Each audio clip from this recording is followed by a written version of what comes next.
أعوذ بالله من الشيطان الرجيم.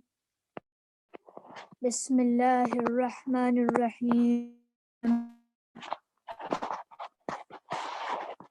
ياسين والقرآن الحكيم إنك لمن المرسلين على صراط مستقيم تنزيل العزيز الرحيم لتنذر قوما ما أنذر آباؤهم فهم غافلون لقد حق القول على أكثرهم فهم لا يؤمنون إنا جعلنا في أعناقهم أغلالا فهي إلى الأذقان فهم مقمحون وجعلنا من بين أيديهم سدا ومن خلفهم سدا فأغشيناهم فهم لا يبصرون وسواء عليهم أنذرتهم أم لم تنذرهم لا يؤمنون إنما تنذر من اتبع الذكر وخشي الرحمن بالغيب فبشره بمغفرة وأجر كريم إنا نحن نحيي الموتى ونكتب ما قدموا وآثارهم وكل شيء أحصيناه في إمام مبين واضرب لهم مثلا أصحاب القرية إذ جاءها المرسلون إذ أرسلنا إليهم اثنين فكذبوهما فعززنا بثالث فقالوا إنا إليكم مرسلون قالوا ما أنتم إلا بشر مثلنا وما أنزل الرحمن من شيء إن أنتم إلا تكذبون قالوا ربنا يعلم إنا إليكم لمرسلون وما علينا إلا البلاغ المبين قالوا إنا تطيرنا بكم لئن لم تنتهوا لنرجمنكم وليمسنكم منا عذاب أليم قالوا طائركم معكم أئن ذكرتم بل أنتم قوم مسرفون وجاء من أقصى المدينة رجل يسعى قال يا قوم اتبعوا من لا يسألكم أجرا وهم مهتدون وما لي لا أعبد الذي فطرني وإليه ترجعون أتخذ من دونه آلهة إن يردنا الرحمن بضر لا تغني عني شفاعتهم شيئا ولا ينقذون إني إذا لفي ضلال مبين إني آمنت بربكم فاسمعون قيل ادخل الجنة قال يا ليت قومي يعلمون بما غفر لي ربي وجعلني من المكرمين وما أنزلنا على قومه من بعده من جند من السماء وما كنا منزلين إن كانت إلا صيحة واحدة فإذا هم خامدون يا حسرة على العباد ما يأتيهم من رسول إلا كانوا به يستهزئون ألم يروا كم أهلكنا قبلهم من القرون أنهم إليهم يرجعون وإن كل لما جميع لدينا محضرون وآية لهم الأرض الميتة أحييناها وأخرجنا منها حبا فمنه يأكلون وجعلنا فيها جنات من نخيل وأعناب وفجرنا فيها من العيون ليأكلوا من ثمره وما عملته أيديهم أفلا يشكرون سبحان الذي خلق الأزواج كلها مما تنبت الأرض ومن أنفسهم ومما لا يعلمون وآية لهم الليل نسلخ منه النهار فإذا هم مظلمون والشمس تجري لمستقر لها ذلك تقدير العزيز العليم والقمر قدرناه منازل حتى عاد كالأرجون القديم لا الشمس ينبغي لها أن تدرك القمر ولا الليل سابق النهار وكل في فلك يسبحون وآية لهم أنا حملنا ذرية في الفلك المشحون وخلقنا لهم من مثله ما يركبون وإن نشأ نغرقهم فلا صريخ لهم ولا هم ينقذون إلا رحمة منا ومتاعا إلى حين وإذا قيل لهم اتقوا ما بين أيديكم وما خلفكم لعلكم ترحمون وما تأتيهم من آية من آيات ربهم إلا كانوا عنها معرضين وإذا قيل لهم أنفقوا مما رزقكم الله قال الذين كفروا قال الذين كفروا للذين آمنوا أنطعم من لو يشاء الله أطعمه إن أنتم إلا في ضلال مبين ويقولون متى هذا الوعد إن كنتم صادقين ما ينظرون إلا صيحة واحدة تأخذهم وهم يخصمون فلا يستطيعون توصية ولا إلى أهلهم يرجعون ونفخ في الصور فإذا هم من الأجداث إلى ربهم ينسلون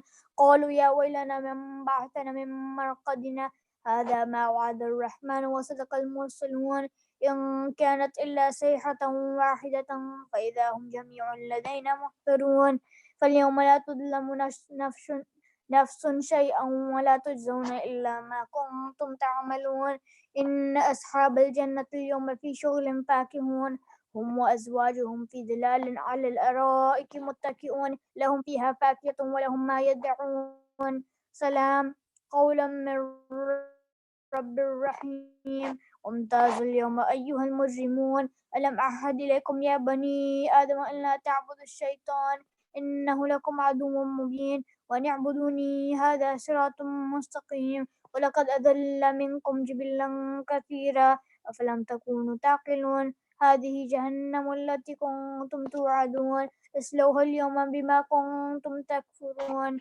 اليوم نختم على أفواههم وتكلمنا أيديهم وتشهد أرجلهم بما كانوا يكسبون ولو نشاء لمسنا على أعينهم فاستبقوا الصراط فأنى يبصرون ولو نشاء لمسخناهم على مكانتهم فما استطاعوا مضيا ولا يرجعون ومن نعمره نكسه في الخلق أفلا يعقلون وما علمناه الشعر وما ينبغي له إن هو إلا ذكر وقرآن مبين لينذر من كان حيا ويحق القول على الكافرين أولم يروا أنا خلقنا لهم مما عملت أيدينا أنعاما فهم لها مالكون وذللناها لهم فمنها ركوبهم ومنها يأكلون ولهم فيها منافع ومشارب أفلا يشكرون واتخذوا من دون الله آلهة لعلهم ينصرون لا يستطيعون نصرهم وهم لهم جند محضرون فلا يحزنك قولهم إنا نعلم ما يسرون وما يعلنون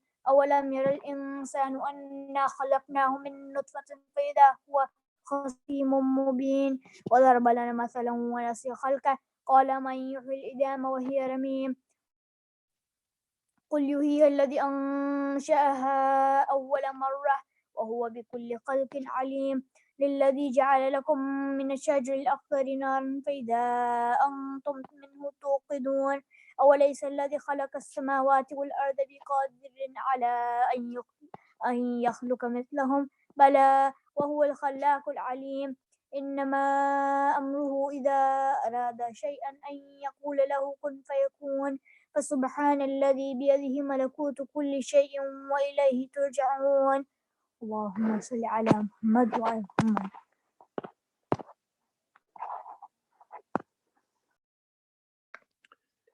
اللهم صل على محمد وآل محمد. بسم الله الرحمن الرحيم. دعاء افتتاح. بسم الله الرحمن الرحيم. اللهم رب شهر رمضان الذي أنزلت فيه القرآن وافترست على عبادك فيه الصيام صل على محمد وآل محمد وارزقني حج بيتك الحرام في آمي هذا وفي كل آم واغفر لي تلك الذنوب العظام فإنه لا يغفرها غيرك يا رحمن يا الله.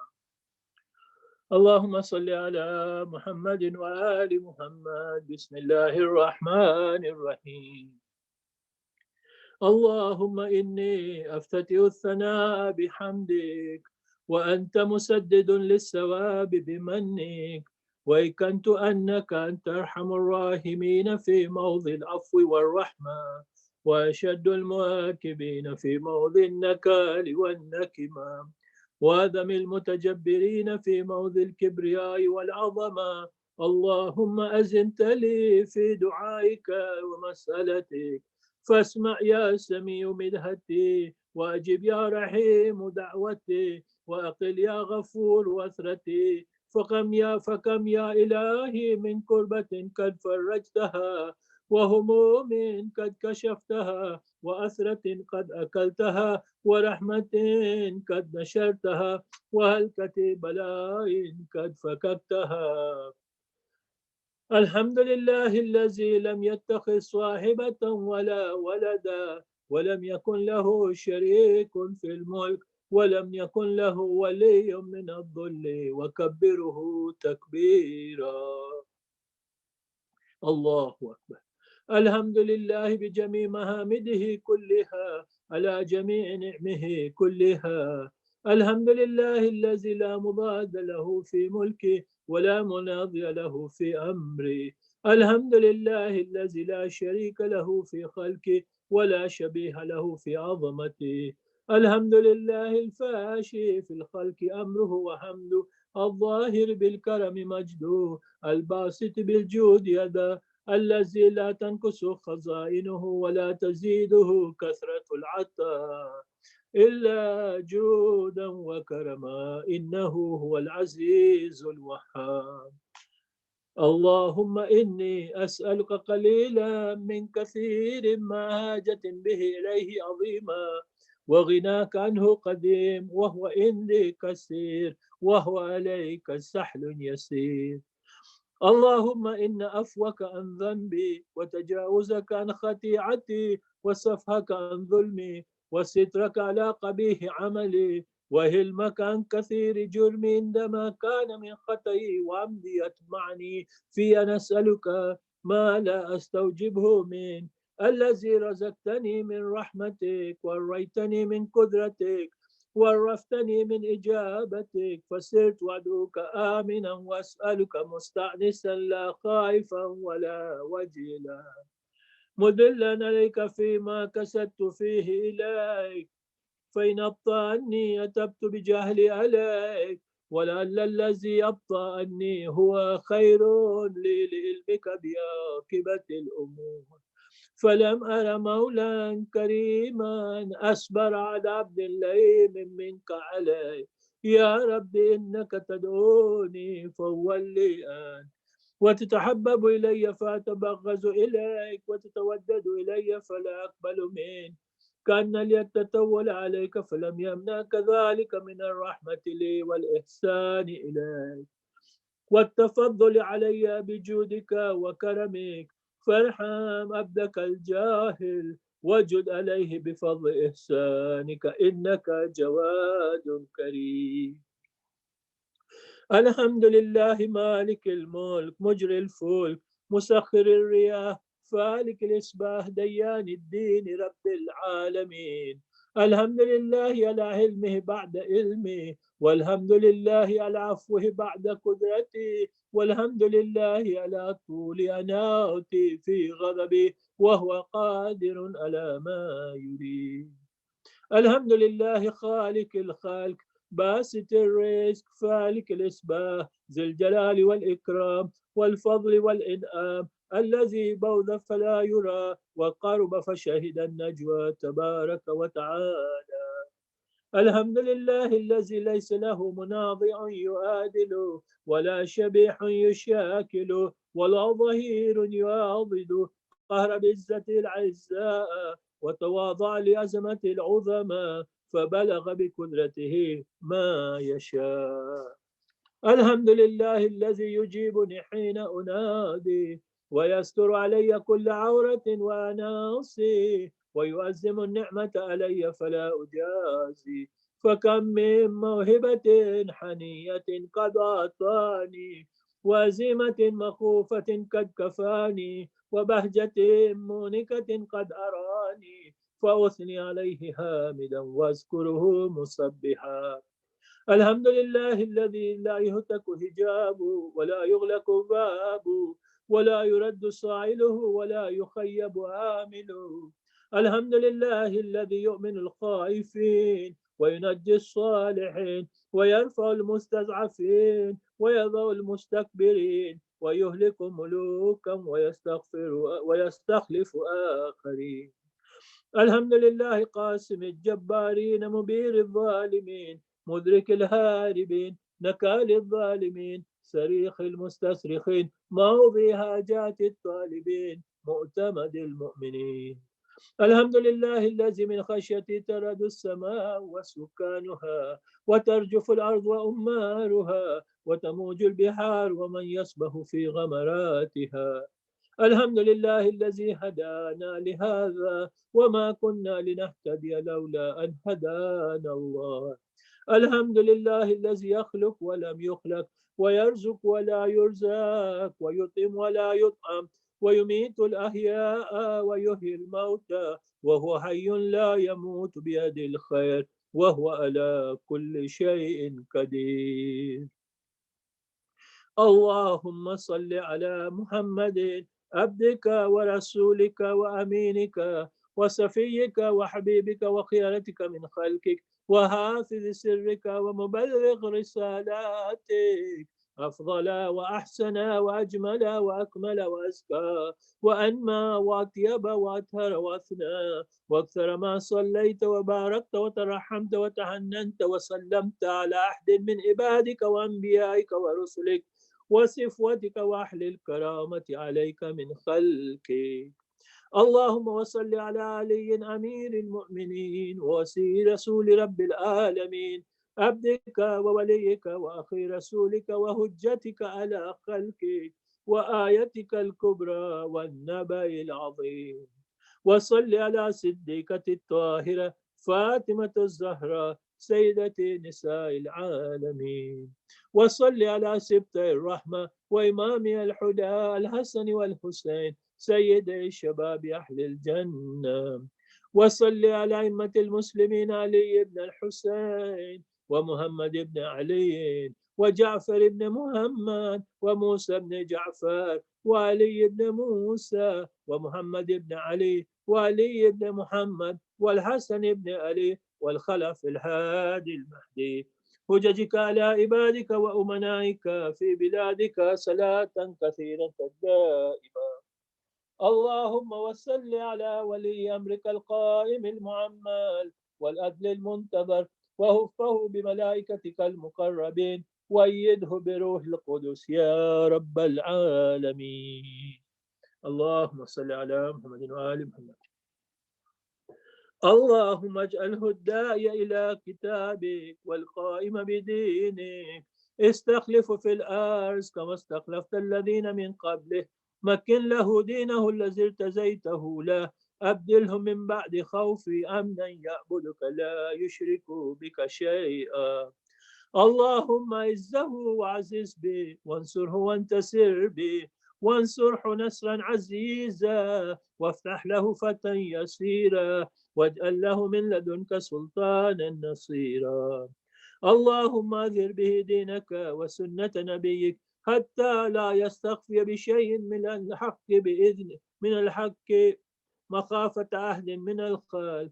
اللهم إنا نرغب إليك في دولة كريمة تعز بها الإسلام وأهله، وتذل بها النفاق وأهله، وتجعلنا فيها من الدعاة إلى طاعتك والقادة إلى سبيلك، وترزقنا بها كرامة الدنيا والآخرة. اللهم ما عرفتنا من الحق فهملنا، وما قصرنا عنه فبلغنا. اللهم المن به شعثنا، واشرب به صدأنا، وارتك به فتكنا، وكسر به كلتنا، وعزز به زلتنا، واغن به عائلنا، واغذنا به عن مغرمنا، واجهر به فكرنا، وسد به خلتنا، ويسر به أسرنا، وبيض به وجوحنا، وفك به أسرنا، وانجح به طلبتنا، وانجز به مواعيدنا، فاستجب به دعوتنا، واتنا به فوق رغبتنا، به سؤلنا، وبلغنا به من الدنيا والآخرة آمالنا، وأتنا به فوق رغبتنا يا خير المسؤولين وأوسى الموتين. اشف به صدورنا، وعذب به غيظ قلوبنا، واهدنا به لما اختلف فيه من الحق بإذنك، إنك تهدي من تشاء إلى صراط مستقيم. وانصرنا به على عدوك وعدونا إله الحق. آمين. اللهم إنا نشكو إليك فقد نبينا صلواتك عليه وآله، وغيبة ولينا وكثرة عدونا وقلة عددنا وشدة الفتن بنا وتظاهر الزمان علينا. فصل على محمد وآل محمد، وإنا على ذلك بفتح منك تعجل، وبذر تكشف، ونسر تعز، وسلطان حق تظهر، ورحمة منك تجللناها، وعافية منك تلبسناها، برحمتك يا أرحم الراحمين. اللهم صل على محمد وآل محمد. بسم الله الرحمن الرحيم. اللهم برحمتك في الصالحين فادخلنا، وفي الليين فارفعنا، وبكأس من معين من عين سلسبيل فاسكنا، ومن الحور العين برحمتك فزوجنا، ومن الولدان المخلدين كأنهم لؤلؤ مكنون فأخدمنا، ومن ثمار الجنة والحوم الطير فأطعمنا، ومن ثياب السندس والحرير والاستبرق فألبسنا.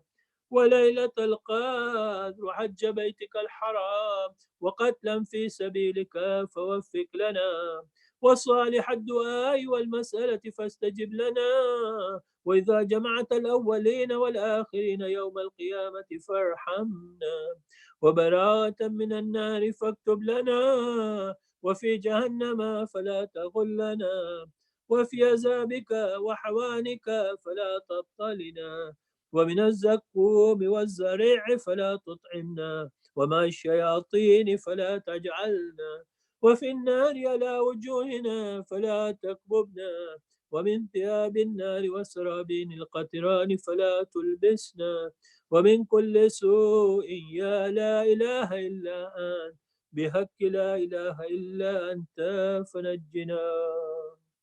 اللهم صل على محمد وآل محمد. بسم الله الرحمن الرحيم. اللهم أن تجعل فيما تقضي وتقدر من الأمر المهتوم في الأمر الحكيم، من القضاء الذي لا يرد ولا يبدل، أن تكتبني من حجاج بيتك الحرام المبرور حجهم، المشكور سعيهم، المغفور ذنوبهم، المكفر عن سيئاتهم، وأن تجعل فيما تقضي وتقدر أن تطيل عمري في خير وآفية، وتوسع في رزقي، وتجعلنا ممن تنتصر به لدينك، ولا تستبدل بي غيري يا كريم. أعوذ بجلال وجهك الكريم أن ينقضي عني شهر رمضان، أو يتلو الفجر من ليلة هذه ولق قبل طبيعة أو ذنب تعذبني عليه. اللهم صل على محمد وآل محمد. بسم الله الرحمن الرحيم. يا ذا الذي كان قبل كل شيء ثم خلق كل شيء ثم يبقى ويفنى كل شيء. يا ذا الذي ليس كمثله شيء، ويا ذا الذي ليس في السماوات العلى ولا في الأرضين السفلى، ولا فوقهن ولا تحتهن ولا بينهن إله يعبد غيره. لك الحمد حمدا لا يقوى لا إحصائه إلا أنت. فصل على محمد وآل محمد صلاة لا يقوى لا إحصائها إلا أنت. اللهم صل على محمد وآل محمد. بسم الله الرحمن الرحيم. إلهي وكفى الساعلون ببابك، ولاذ الفقراء بجنابك، وكفت سفينة المساكين على ساحل بحر جودك وكرمك، يرجون الجواز إلى ساعة رحمتك ونعمتك. إلهي إن كنت لا تغفر في هذا الشهر الشريف إلا لمن أخلص لك في صيامه وقيامه، فمن للمذنب المقصر إذا غرق في بحر ذنوبه وآثامه. إلهي إن كنت لا ترحم إلا المطيعين فمن للعاصين، وإن كنت لا تقبل إلا من الآملين فمن للمقصرين. إلهي ربح الصائمون وفاز القائمون ونجا المخلصون ونحن عبيدك المذنبون، فارحمنا برحمتك واتقنا من النار بعفوك يا كريم يا أرحم الراحمين. وصلى الله على محمد وآله الطاهرين. اللهم صل على محمد وآل محمد. بسم الله الرحمن الرحيم. اللهم ادخل لأهل القبور السرور، اللهم اغن كل فقير، اللهم اشف كل جائع، اللهم اكس كل أريان، اللهم اقض دين كل مدين، اللهم فرج عن كل مكروه، اللهم رد كل غريب، اللهم فك كل أسير، اللهم أصلح كل فاسد من أمور المسلمين، اللهم اشف كل مريض، اللهم اشف كل مريض، اللهم اشف كل مريض، اللهم سد فقرنا بغنى، اللهم غير سوء حالنا بحسن حالك، اللهم اقض عنا الدين بحرمة الحسن والحسين، اللهم وأغننا من الفقر إنك على كل شيء قدير. اللهم صل اللهم على صل على محمد محمد وآل محمد. محمد وآل محمد صلوات. اللهم اللهم صل على على محمد محمد وآل محمد. وآل محمد. नाना तेरी नवासी आई है घर लुटा के, ज़ैनब ये कह रही थी,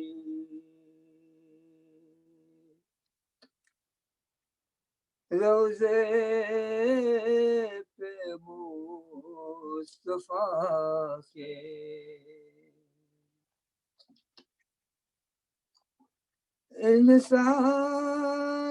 इंसानियत की राहें ढूंढेंगी दुनिया जिनसे,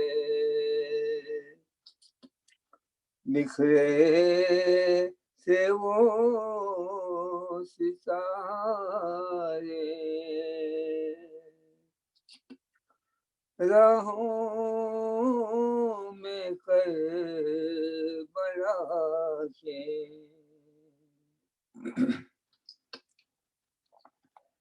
हाथों से मुँह छुपा के रोती सी फौज आजा, बेशीर हंस रहे थे,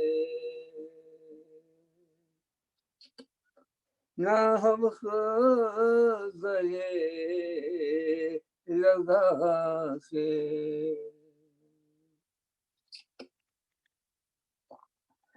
हसरत यही थी बाकी, लैला के दिल में अकबर मैदान में बेइज्जती है, दुल्हा तुझे बना के, खूफे की औरतों ने खुशियाँ बड़ी मनाए, शहजादी आज गुजरे बालों से मुँह छुपा के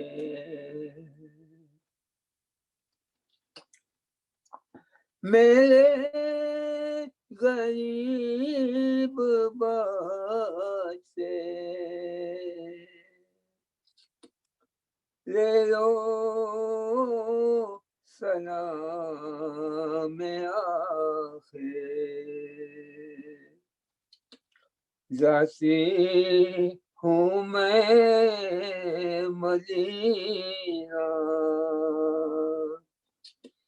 चहलुम तेरा मना के नाना तेरी नवासी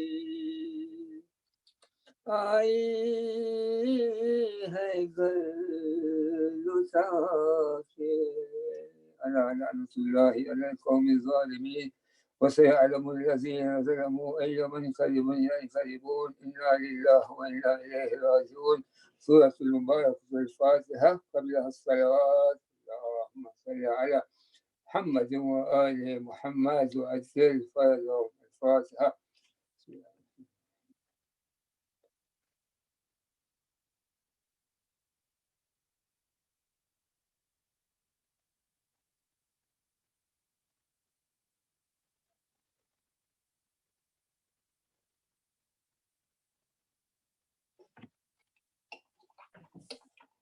بسم الله الرحمن الرحيم اللهم صل على محمد وآل محمد صلى الله عليك يا رسول الله صلى الله عليك وعلى أهل بيتك المظلومين السلام عليك يا أم المؤمنين السلام عليك يا زوجة سيد المرسلين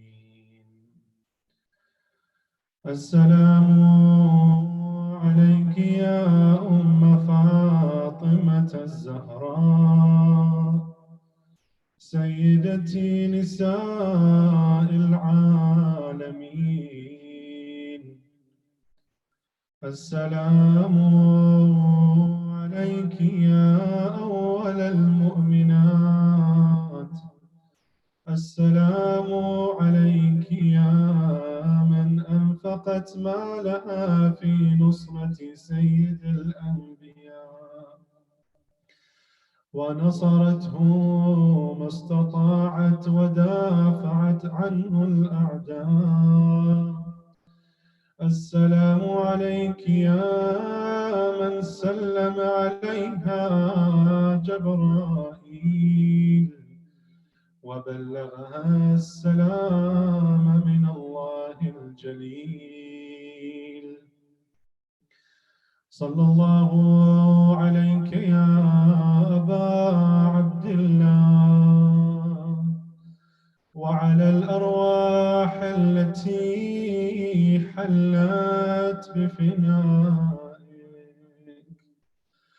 عليكم مني سلام الله أبدا ما بقيت وبقي الليل والنهار ولا جعله الله آخر العهد مني لزيارتكم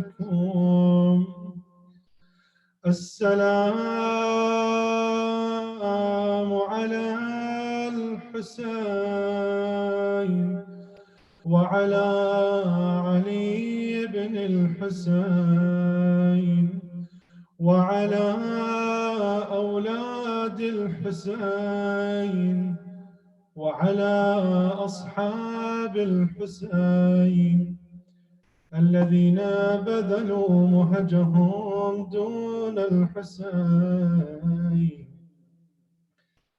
يا قتيل العدا ومسلوب العمامة والرداء غريب مظلوم شهيد كربلاء يا ليتنا كنا معكم فنفوز فوزا عظيما. صلوا على محمد وآل محمد. اللهم صل على محمد وآل محمد.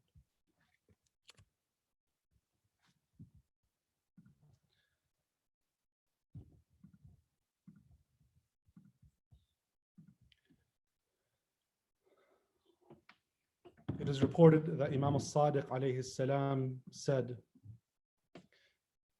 لا خير في من لا يتفقه من أصحابنا يا بشير إن الرجل منهم إذا لم يستغني بفقهه احتاج إليهم فإذا احتاج إليهم أدخلوه في باب ضلالتهم وهو لا يعلم.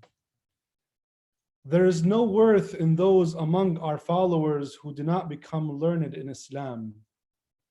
O Bashir, if one of our followers does not attain sufficiency in his Islamic learning, he will have need of them. And if he has need of them and he refers to them and learns his religion from them, they will draw him through the gates of their errancy. My dear respected elders, brothers and sisters, Assalamu alaikum wa rahmatullahi wa barakatuh. اللهم أرنا الحق حقا حتى نتبعه وأرنا الباطل باطلا حتى نجتنبه ولا تجعله علينا متشابها فنتبع هوانا بغير هدى منك. O God, show us truth as true so that we may follow it, and show us falsehood as false so that we may avert it, and do not allow them to resemble one another in our eyes such that we follow our whims without guidance from you. Sallu ala Muhammad wa ali Muhammad. Allahumma salli ala Muhammad wa ali Muhammad. This narration is really an eye-opening one. We're talking about knowledge and its merits. Here the Imam says, La khayra. There is no worth, there is no good in someone who does not learn, who does not have the basic elementary understanding of their faith, of their religion, both in beliefs and in practices. Clearly, there's still worth in being a believer. There's still worth in being one who submits to God and being a well-mannered person, among other things that have worth, clearly. But the Imam, and in many narrations, our Imams use kind of wording to show the severity of what the Imams are speaking of. Here, the Imam is basically saying that this worth is what it really comes down to. What really makes up the worth of a man and of a person is how much knowledge they have. Of course, with all the other prerequisites and all the other things that should follow from having knowledge, among them implementing and acting on that knowledge. Of course, the Imam is not trying to say that his followers, his companions, those who adhere to the teachings of Ahlul Bayt, us, that we ought to be experts. We mentioned before that there's at least a minimum, a bare elementary level of understanding of beliefs and practices that is required and expected of all of us. The Imam also says, when he says he will have need of them, ihtaja ilayhim. Here, or in any language, when you have a pronoun, you have to go back to what that pronoun is referring to know what is meant by the pronoun. When you start a story by saying, he went to the store, not first introducing the character, not first introducing the main person, then after introducing the person, do you mention a pronoun? Here, the Imam just says them. And basically, those who have a strong understanding of the narrations understand that many times the Imams, when mentioning these pronouns without mentioning what they go back to, it's referring to those who do not follow the path of Ahlul Bayt alayhim salam, referring to non-Shi'i scholars, whether they are non-12er Shi'is, other sects, or non-Muslims. Remember, we're not talking about seeking knowledge in any area like medicine or engineering or law. We're talking specifically about matters pertaining to religion and spirituality and salvation, which require a proper understanding of reality, which require a proper understanding of God, a proper understanding of what is expected of us, the nature of the soul, what is good for the soul, what is harmful for the soul. So clearly one must seek the correct channels, not that there's an issue of not being tolerant or discriminatory. When it comes to truth, truth matters. And the assumption is that those who do not have the truth have falsehood, and that falsehood will ultimately lead to not achieving salvation and ultimately the success of oneself being spiritual purification. Of course, we don't espouse this idea of subjective reality, that there's my truth, your truth. There's only one truth. Either it is true or it is not true. Either it matches reality or it doesn't. Either there is sufficient evidence for this such that it's conclusive or it is not. So why does the Imam mention them? There are a few possibilities. Instead of naming who he's speaking of, possibly out of taqiyya, dissimulation, out of fear of possible repercussions of declaring who is in errancy, who is in dalal, possibly as a form of derogation, possibly because it is clear and that there was no need to mention them. Also, what we can benefit from this narration is if we do not educate ourselves and have a strong foundation of knowledge, we may succumb to misguidance for turning to others and other than the teachings of Ahlul Bayt alayhim salam for religious guidance. Inshallah, we're able to hopefully seek knowledge and seek knowledge from the rightful possessors of knowledge. Sallu ala Muhammad wa ali Muhammad. Allahumma salli ala Muhammad wa ali Muhammad. Briefly, we mentioned last night that many youth and people in general living in the West feel disenfranchised from religion. There are many reasons for explaining this phenomenon. Of course, they feel it is not relevant or out of touch or too burdensome. We mentioned many factors can account for this. One may be because matters of religion are introduced too late, so it causes a lot of inconvenience to have to adjust after so much investment of time and money. One reason could be due to the wrong atmosphere and environment that influence the way a person thinks and behaves. Another could be due to seeing corrupt religious people, which is why our Imams always ask us to call people to the path of guidance through action and not words alone. What really makes a scholar honorable is when that scholar has knowledge and puts that knowledge into action, and that they are righteous and that they are pious, they are dutiful, and that the worst people are those who have knowledge yet they don't put that knowledge into action, and that they are corrupt, as the Prophet mentioned. I want to make a side note here. We really need to think hard about providing a safe space for our youth. The reality is our youth need and they feel a sense, they feel a sense of belonging to certain groups, certain friends, certain places. We need to, as a community, really, this is a matter of urgency.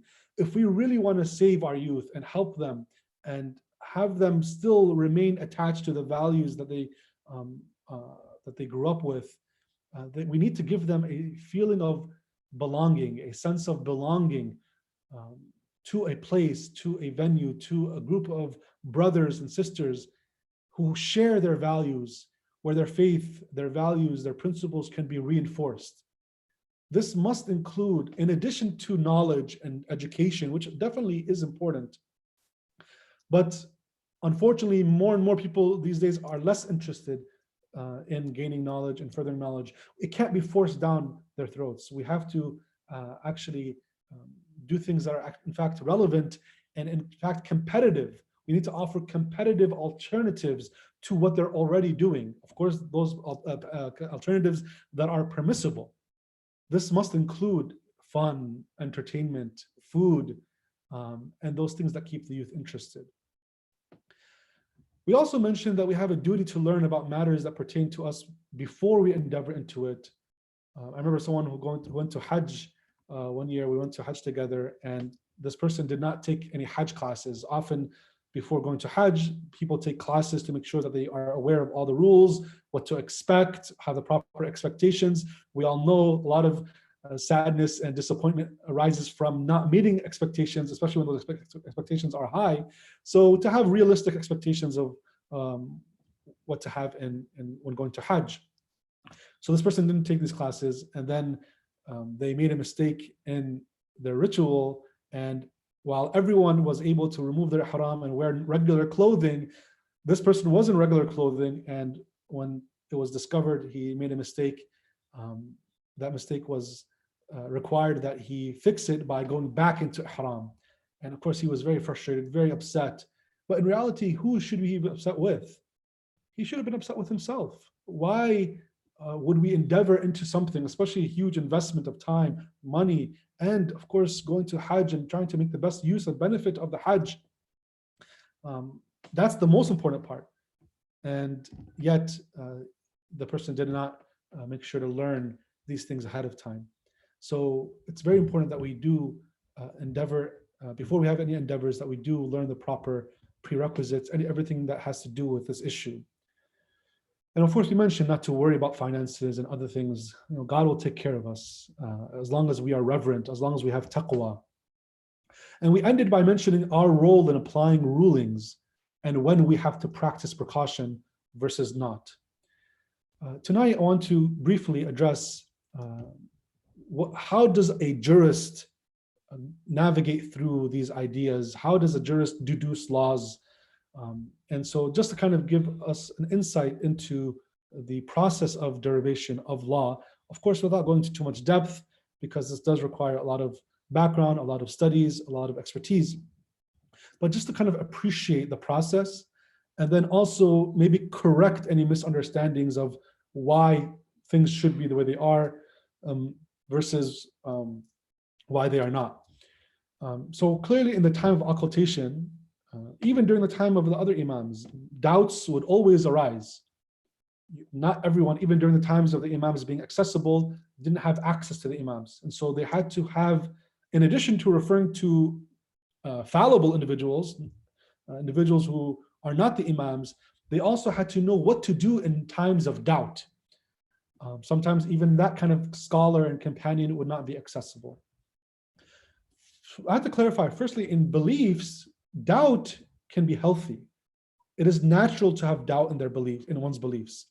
And that doubt should cause the person to evaluate, learn, investigate, of course, objectively. That doubt shouldn't be because of inconvenience or ease. If I find out I owe a lot of money in charity, I shouldn't say, well, who says this is true in the first place? And then start doubting my faith because of that. No, if there's a genuine doubt because of an argument or the lack of evidence in a particular matter, then one should investigate and seek clarification. And that is a good thing, because when that doubt is then dispelled and then it is clarified what the reality is, that person's faith is much stronger. We are people of evidence. We are the sons of evidence. Wherever evidence goes, we follow. And so that is why we encourage everyone, people of other faiths, other sects, to always question their faith, question the history that they are taught. Clearly, within a certain lens, things can make sense. But what happens when I remove that lens and I see things objectively? So we are confident it will lead them to the path of Ahlul Bayt.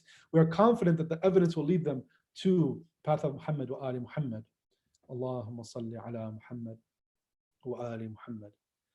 Now, when it comes to doubt in practice, when I want to do an act, or if I want to refrain from an act, and I don't know what is my duty, what is the way to approach this issue?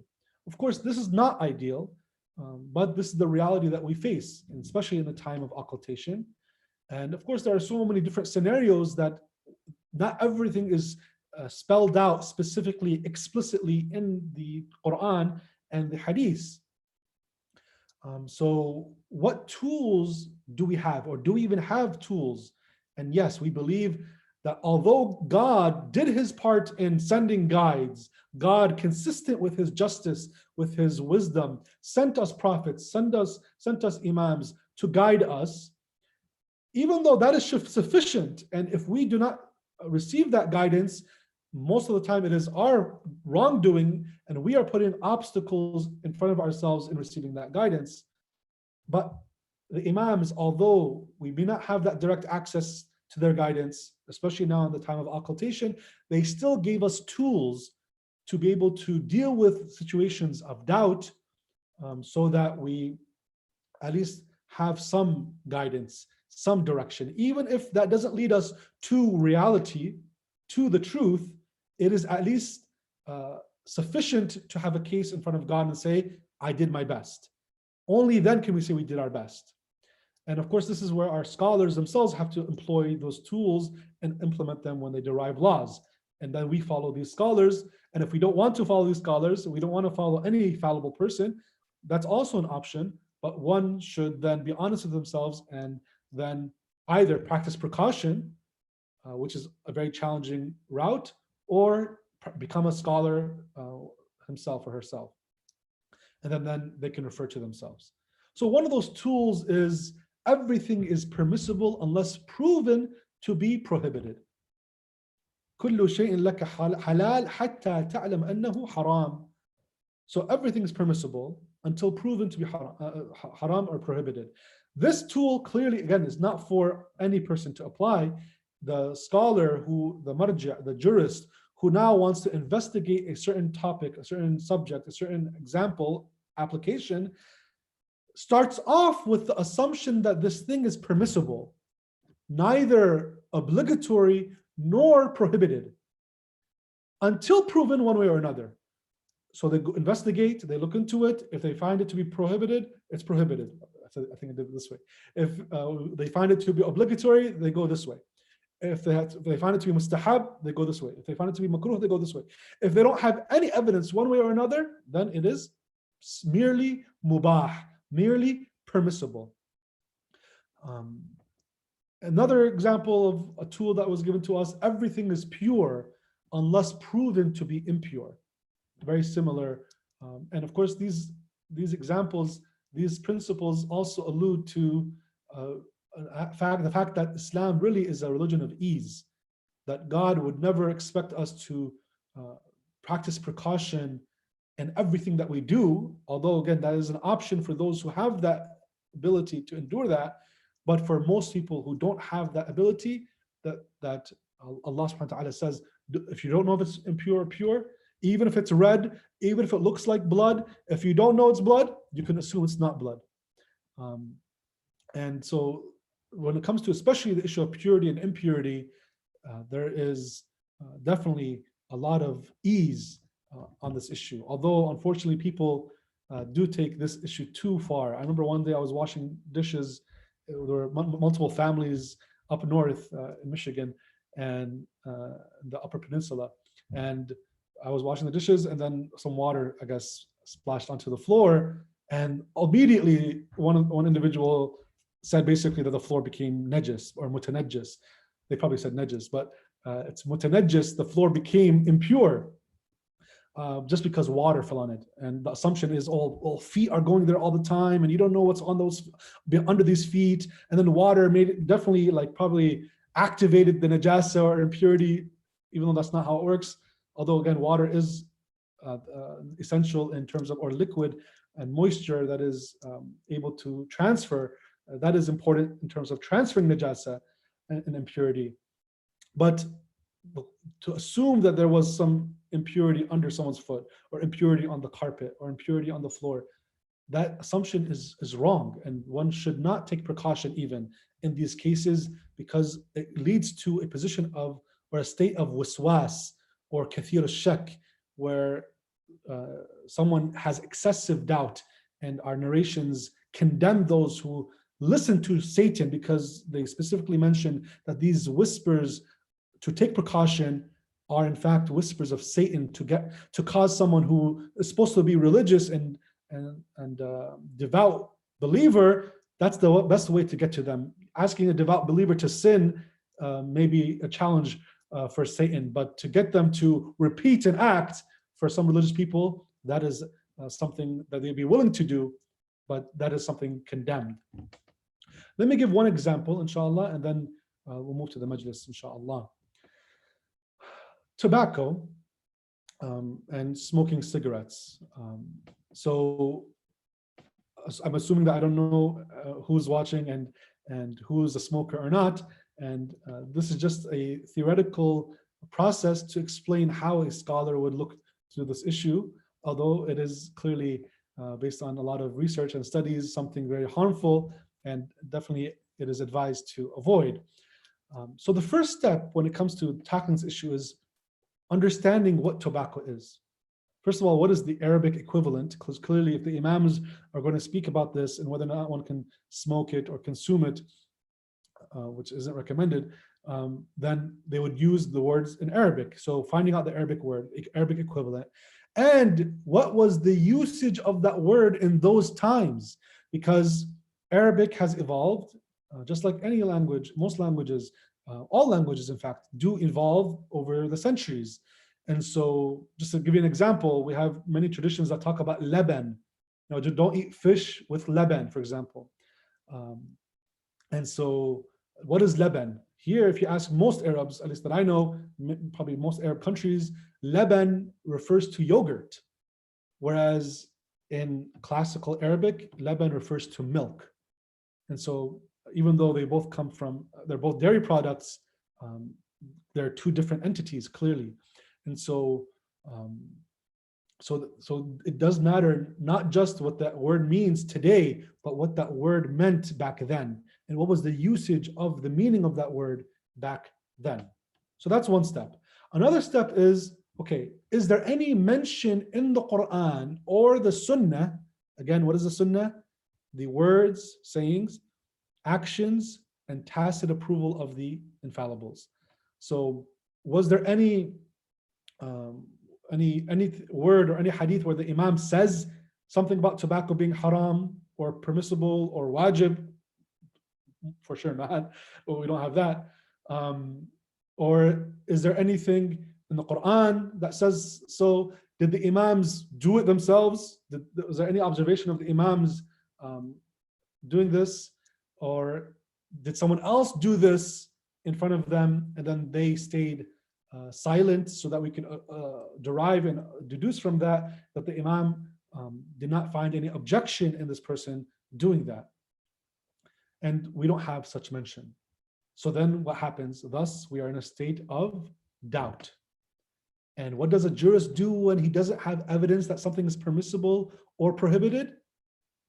Here, because there is no amara, there is no definitive evidence, Quran or hadith, then scholars, of course, we're talking about authentic too, even if there was a hadith, is it reliable? If we don't have anything like that, then scholars referred to practical principles in times of doubt. They are referred to as al-usul al-amaliyya. And honestly, this branch of legal theory is extremely useful, extremely important, because it tackles and helps us in knowing what our responsibility and duty is in times of doubt, which we face every day. Briefly, there are four main usuli, legal theory principles. The first one being bara'a, ishtighal or ihtiyat, takhyir, and istishab. Bara'a being when there is doubt in actual legislation, meaning we don't have any legislation, we're doubtful whether or not this is obligatory or haram or prohibited in the first place. If that's the case, bara'a. Bara'a tells us that we don't say it is prohibited or obligatory, we say it is permissible. Again, I'm oversimplifying. And then we have ishtighal or ihtiyat, which is a principle that states that, well, after knowing that there is a legislation, I don't know if it's A or B. So I know that there is some kind of responsibility on my shoulders. I just don't know if it's in this case or in this case.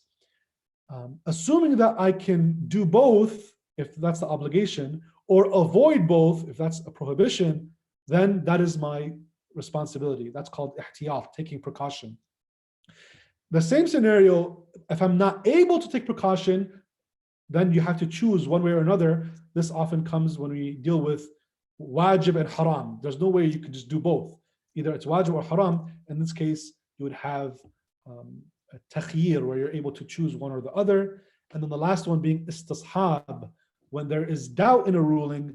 Of course, all these deal with doubt, but here this doubt is preceded by a certainty. So many of you know, if you are certain you have wudu, and then you doubt whether or not that wudu was broken, then you can assume that the wudu is still valid, and you can pray after that. So these are principles, again, taught to us. Some of them are rational, and all of them are definitely based in textual evidence, and there is a foundation for that. Of course, so now that applying this to tobacco and smoking cigarettes, since we don't know of any legislation regarding tobacco specifically, there's no specific thing that says it's haram or makruh, it is considered permissible, halal. Now, some of you might have an objection to this, and that's why I will say that, and I will qualify that by saying that yes, this is disregarding secondary rulings that may make it prohibited. One of those secondary principles, secondary rulings that are overarching rulings that encompass a lot of things or everything is la darar wa la dirar. Basically, one cannot be in a position of harm, immense harm. Of course, we said that things that are just harmful, just a little, those things are not haram just because they're harmful physically. But if it's immense harm, such that the experts would determine that, then that would be something that, even if it's not immediate, by the way, even if it's in the long run, if it's down the line, if there is severe harm to the person because of this act and this frequency, whatever that is, then it would be impermissible, not because we had evidence directly or specifically about this act, but because another general principle applies to it. Salli ala Muhammad wa ali Muhammad. Allahumma salli ala Muhammad wa ali Muhammad. In the interest of saving time, I won't mention other examples. Inshallah, maybe tomorrow we can do some other examples, just again to appreciate the process, to clarify how to navigate through these issues. A lot of these contemporary issues that come up, our immediate thing should not be, well, that doesn't make sense, or where's the hadith, where's there should be a hadith on this, there's definitely a verse about this, and we should always be thinking about the sources of legislation when it comes to these issues, and not just using our reason, because most of the time we will not be able to know the complete reason for why something is obligatory or haram. Tonight we are commemorating the death of Khadijah bint Khuwaylid, the beloved wife of Rasulullah sallallahu alaihi wa alihi. Allahumma salli ala Muhammad wa ali Muhammad. Lady Khadijah was known to be a very pious woman, even before Islam. She was very honorable, she was very trustworthy, very respected. She would care for the poor. She never worshipped an idol. She was truly among those who continued in the line of Nabi Ibrahim and the previous prophets, in that they did not worship idols, they worshipped God and God alone. And they were honorable people, very respected people. And we believe that all the Imam's parents, both from the father's side and the mother's side, all the way back to Adam, they were all pure individuals. We have narrations that use the wording aslabun mutahhara wa arhamun mutahhara, pure loins and purified wombs. And really, Khadijah alayhi salam, in many ways, was pure, was perfect, as the Prophet himself described, when the Prophet said, "Lam yakmul min an-nisa illa arba'." none but 4 women were perfect. آسيا بنت مزاحم، امرأة فرعون، ومريم بنت عمران، وخديجة بنت خويلد، وفاطمة بنت محمد صلى الله عليه وآله. اللهم صل على محمد وآل محمد. So the 4 women being Asya, the wife of Pharaoh, Maryam, the mother of Jesus, Khadijah, his beloved wife, and Fatima, his beloved daughter, Zahra alayhi salam. Truly, Khadijah gave all to the Prophet. She broke even customs, and she approached the Prophet in marriage. She believed in him when they rejected him. Even when she was ready to give birth to Lady Fatima alayhi salam, normally you'd have women by your side and assisting in this time, this very special time when Khadijah had no one to come to her because of whom she married, Prophet Muhammad sallallahu alaihi wasallam, which shows true belief and true faith to be able to stand by the Prophet even though the whole society would reject her because of him. She, in fact, is honored in the Quran by a verse, Bismillah ar-Rahman ar-Rahim, أَلَمْ يَجِدْكَ يَتِيمًا فَآوَى وَوَجَدَكَ ضَالًّا فَهَدَى وَوَجَدَكَ عَائِلًا فَأَغْنَى. Did he not find you an orphan and shelter, find you astray and guide, find you in need and enrich? So some scholars, when they do commentary on this verse, they mention that Abu Talib was the one who helped in taking care of the Prophet, and then it was Khadijah who enriched him, who gave him all the monetary assistance that she could provide for him and for the cause of Islam, such that the famous tradition goes, لولا مال خديجة وسيف علي ما قام الإسلام. Had it not been for the wealth of Khadijah and the sword of Ali, Islam would not have risen. It is reported that the Prophet said, ما نفعني مال قط مثل ما نفعني مال خديجة. Absolutely no wealth has benefited me like the wealth of Khadijah benefited. Truly, Khadijah alayhi salam was an amazing example for all of us. But unfortunately, she was also treated very unfairly. What has become known about her, that she was 40 when she married the Prophet, was previously married, was definitely an attempt to lower her status in order to elevate others. This is something that is not uncommon, especially when those who have toyed with the traditions, toyed with history. Many of our scholars allude to the fact that she was the same age of the Prophet when they got married. And there's evidence to suggest that. We don't want to go into that. And she only had one child, and that was Lady Fatima alayhi salam. Examples of those who have toyed with this is Khadijah being old and previously married, Imam Hassan alayhi salam being a frequent divorcer, the Prophet frowning at the blind man. And there are many examples, Imam Ali alayhi salam not even praying, not even being known for praying, because how we know this he was accused of was when he was struck in Kufa, when news reached Sham and Damascus. People said Imam Ali used to pray, just to show you that campaign that was waged against Ahlul Bayt alayhim salam, so that hopefully we appreciate their sacrifice and truly try to follow their teachings, because that sacrifice was for us to know and realize authentic Islam. Inshallah, I want to do a short majlis, but let's first begin with a salawat ala Muhammad wa ali Muhammad. Allahumma salli ala Muhammad wa ali Muhammad.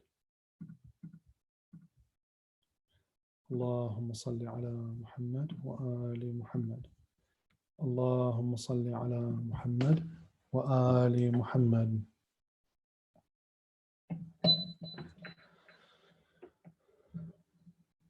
Dear brothers and sisters, they say that the year of sorrow was a difficult time for Rasulullah. It was known as Aamul Huzn. It was around 10 years after the Bi'tha. I didn't get that. Could you try again?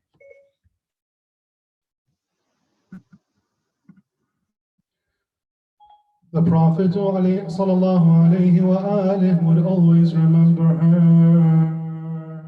One of the wives in particular would get frustrated by this. She would say, "O Rasulullah, you mention her often, yet God replaced her with better than her for you." To which he said, "God has not replaced me with better than her.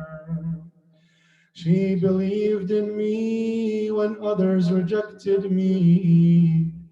She supported me with her wealth when others deprived me. God blessed me with a child from her and did not bless me with a child from anyone else. صدقتني إذ كذبني الناس وواستني بمالها إذ حرمني الناس ورزقني الله الولد منها ولم يرزقني من غيرها." Where is the grave of Lady Khadijah?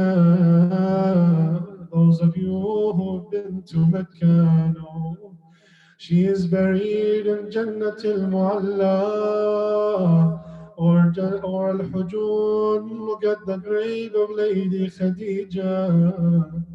The Prophet loved her so much. What would he say if he were to see and witness her grave not having the honor that she deserves? The Prophet remembered her so much, but one of those things he appreciated the most was she gave him Lady Fatima. Lady Fatima would assume the role of her mother Khadijah. Fatima was known as mother of her father. She would clean the wounds from the Prophet from battle. She would take care of him. But what did they do to Lady Fatima? They crushed her between the door and the wall. لا حول ولا قوة إلا بالله العلي العظيم. Lady Fatima asked Imam Ali to bury her at night. Till this day we don't know, do we send our salam to her in Jannatul Baqi'? Do we send our salams to her next to her beloved Rasulullah? She left this world upset with those who oppressed her. She asked Ali to fulfill some wishes for her after she passes.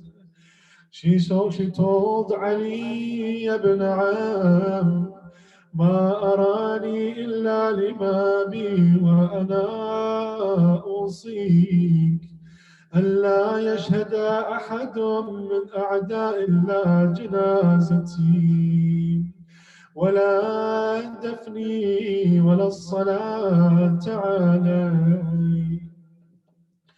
In her will to Imam Ali, she says, "O cousin, may Allah reward you fairly.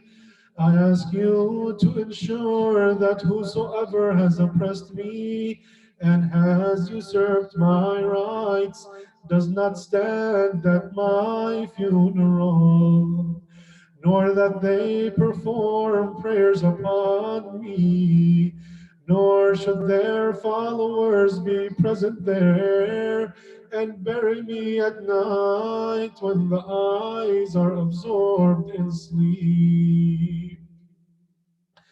It is said that Lady Zahra,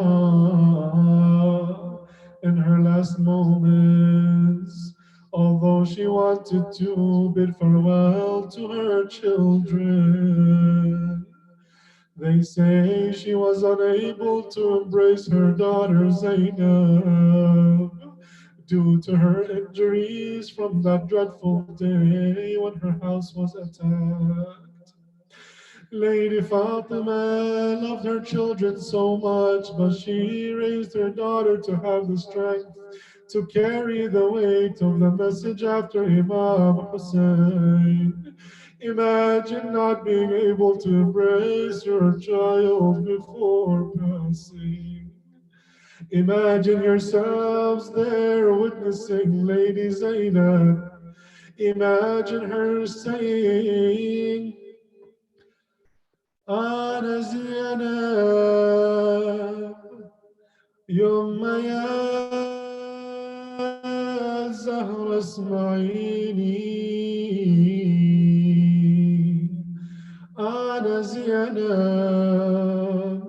وارحمي دمعي ونيني أنا زينب وياك للقبر احمليني I am Zainab, oh mother, embrace me. I am Zainab, have patience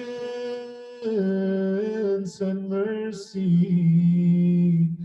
I am Zainab, to your grave, please take me. أنا زينب خمس ما تمت سنيني أنا زينب شلون يما تفارقيني أنا زينب يما بالله جاوبيني I am Zainab, I am young, bear with me. I am Zainab, oh mother, how can you leave me? I am Zainab, please answer me. Imagine the tragedy witnessing your mother dying prematurely. Imagine your father being struck in prayer. Imagine your brother given a strong poison. Imagine your brothers killed in front of you, one with his arms severed, the other with horses trampling on their bodies.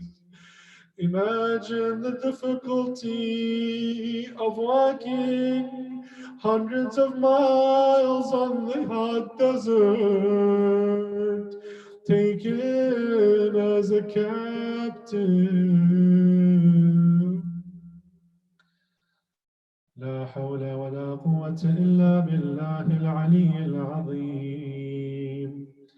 إنا لله وإنا إليه راجعون. اللهم أدخل على أهل القبور السرور. اللهم أغني كل فقير. اللهم أشبع كل جائع. اللهم اكسو كل عريان. اللهم اقضي دين كل مدين. اللهم فرج عن كل مكروه. اللهم رد كل لئيم. اللهم فك كل أسير. اللهم أصلح كل فاسد من أمور المسلمين. اللهم اشفي كل مريض. اللهم سد فقرنا بغناك. اللهم غير سوء حالنا بحسن حالك. اللهم اقض عنا الدين وأغننا من الفقر إنك على كل شيء قدير. O God, bring joy to those who are in the graves. O God, free from want every needy person. O God, satiate everyone who is hungry. O God, clothe everyone who lacks clothing. O God, pay the debts of all those who are indebted. O God, give relief to all those who are worried. O God, bring every traveler home. O God, release every captive. O God, remove every setback from the affairs of Muslims. O God, give recovery to every sick person. O God, satisfy our wants with your plenitude. O God, change our bad condition to the excellence of your state. O God, redeem our debts, suffice us, and free us from our wants. Indeed, you have power over all things. وسبحان ربك رب العزة عما يصفون وسلام على المرسلين والحمد لله رب العالمين. اللهم صل على محمد.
وعلى جميع أهل الإسلام وجلت وعظمت مصيبتها على جميع أهل السماوات. فلعن الله أمة أسست أساس الظلم والجور عليكم أهل البيت. ولعن الله أمة دفعتكم عن مقامكم وأزالتكم عن مراتبكم التي رتبكم الله فيها. ولعن الله أمة قتلتكم. ولعن الله الممحدين لهم بالتمكين من قتالكم. برئت إلى الله وإليكم منهم ومن أشياعهم وأتباعهم وأوليائهم. يا أبا عبد الله إني سلم لمن سالمكم وحرب لمن حاربكم إلى يوم القيامة. ولعن الله على زياد وعلى مروان. ولعن الله بني أمية قاتبة. ولعن الله ابن مرجان. ولعن الله عمر بن سعد. ولعن الله شمرة. ولعن الله أمة أسرجت وألجمت وتنقبت لقتالك. بأبي أنت وأمي لقد عظم مصابي بك. فأسأل الله الذي أكرم مقامك وأكرمني بك أن يرزقني طلب ثانك مع إمام منصور من أهل البيت محمد صلى الله عليه وآله. اللهم اجعلني عندك وجيها بالحسين عليه السلام في الدنيا والآخرة. يا أبا عبد الله إني أتقرب إلى الله وإلى رسوله وإلى أمير المؤمنين وإلى فاطمة وإلى الحسن وإليك بموالاتك وبالبراءة ممن قاتلك ونصب لك الحرب وبالبراءة ممن أسس أساس الظلم والجور عليكم. وأبرأ إلى الله وإلى رسوله ممن أسس أساس ذلك وبنى عليه بنيانه وجرى في ظلمه وجوره عليكم وعلى شيعكم. برئت إلى الله وإليكم منهم وأتقرب إلى الله ثم إليكم بموالاتكم وموالاة وليكم وبالبراءة من أعدائكم والناصبين لكم الحرب وبالبراءة من شيعهم وأتباعهم إني سلم لمن سالمكم وحرب لمن حاربكم وولي من والاكم وعدو لمن عاداكم فاسألوا الله الذي يكرمني بمعرفتكم ومعرفة أوليائكم ورزقني البراءة من أعدائكم أن يجعلني معكم في الدنيا والآخرة وأن يثبت لي عندكم قدم صدق في الدنيا والآخرة وأسأله أن يبلغني المقام المحمود لكم عند الله ويرزقني ثلاثان مع إمام هدى ظاهر ناطق بالحق منكم وأسأل الله